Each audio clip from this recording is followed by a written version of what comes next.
À, ngon quá, ngon quá.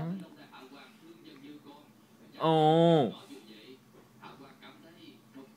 Nói gì á? Nói đi. Anh nói chuyện nó mới nói. Không tay. Ngon quá, ngon quá. Ngon quá. Ngon quá, ngon quá. Ồ. Ơi.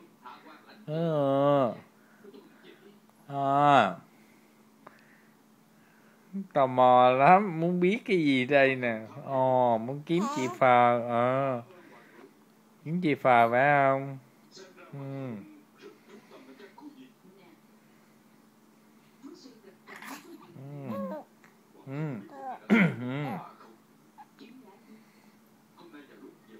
Nói chuyện ra đi. Bỏ tay vô, bỏ tay. Miếng nè, ngon, ngon. Ngon. Ngon.